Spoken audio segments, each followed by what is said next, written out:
Hello, my name's Craig Hout, and I'd like to introduce you to technically my first video. I do have another one on my YouTube channel. That one has to do with a Kickstarter campaign video that was used to promote successfully uh, the making of my first art storybook. This one right here. In fact, it was printed almost a year ago today, in October. This one concerns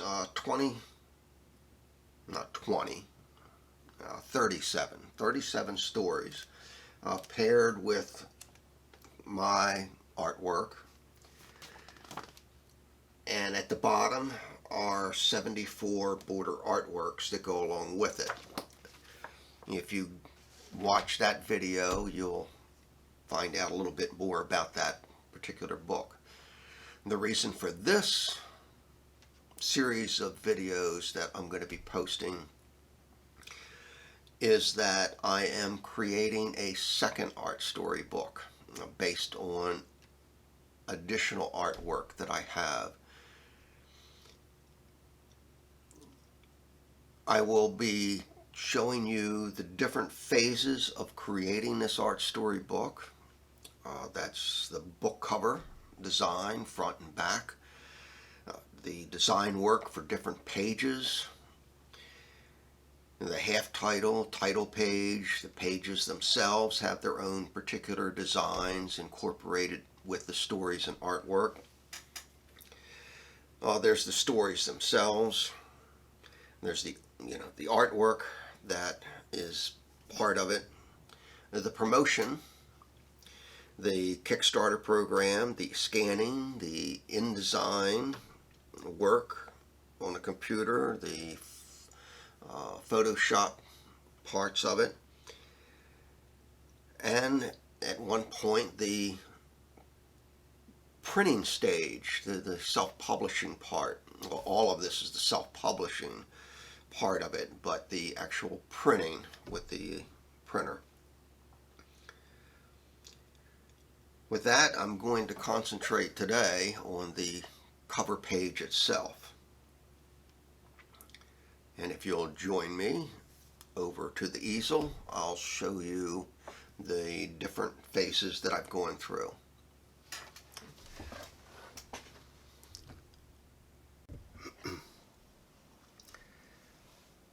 Okay, what you're looking at now is my first attempt at creating a book cover design for this, what's called the 24 album cover book. And what I wanted to do, my initial thoughts were to create a looking down at a turntable as the design.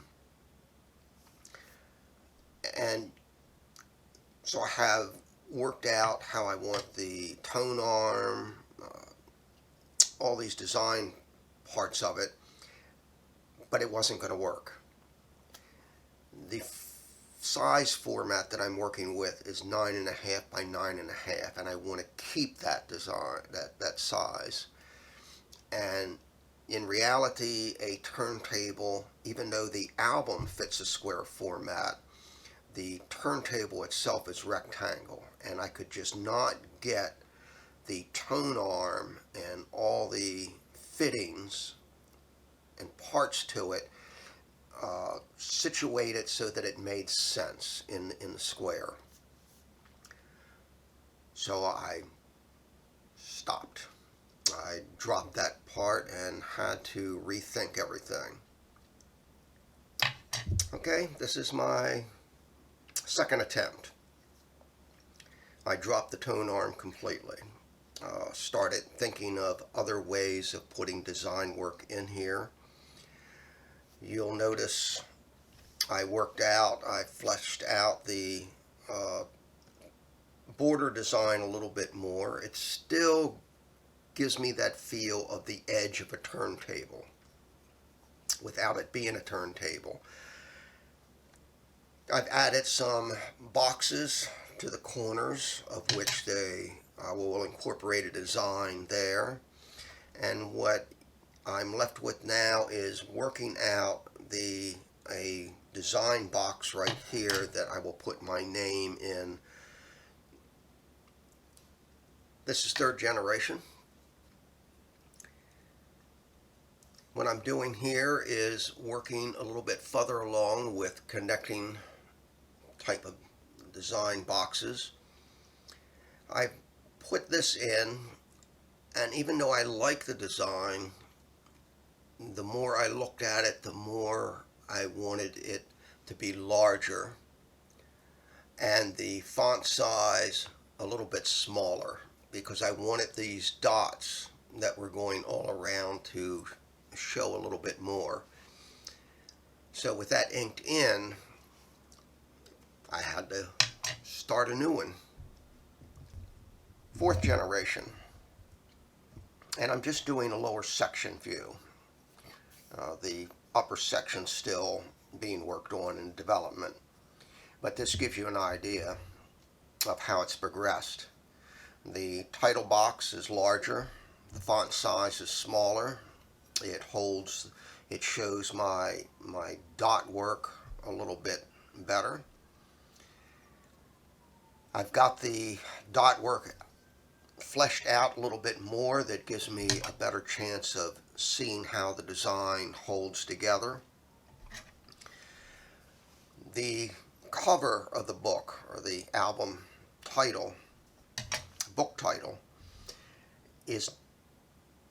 that's not the final design. As with everything else, this is progression. I have it in there to give me some idea of how everything relates, but there will be more information, more design work incorporated into that circle area. The portion right here, that's the design work, the watercolor, pen and ink watercolor design work that I'll be putting in those 4 boxes.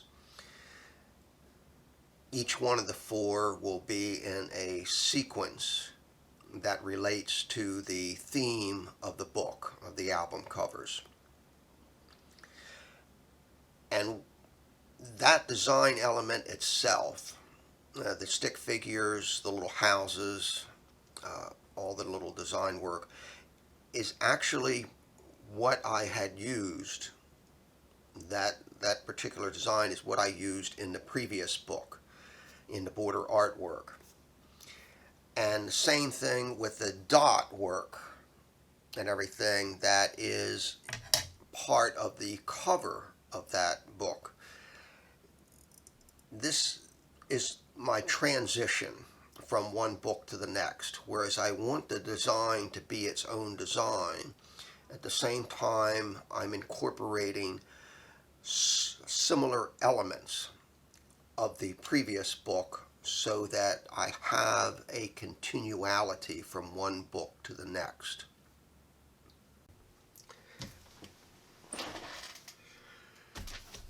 So that's where I am with the cover, the front cover design work. In the following episodes or YouTube sessions, I will come back to the cover to show you where I've progressed so far with it. And I might jump around a little bit and show you other aspects of the book and where that design is progressing. And I'd like to invite you to follow along as I work to completing a second art story book. If you would, you can hit the subscribe button down in the left hand corner. And I hope to see all of you for the next portion. Take care and bye.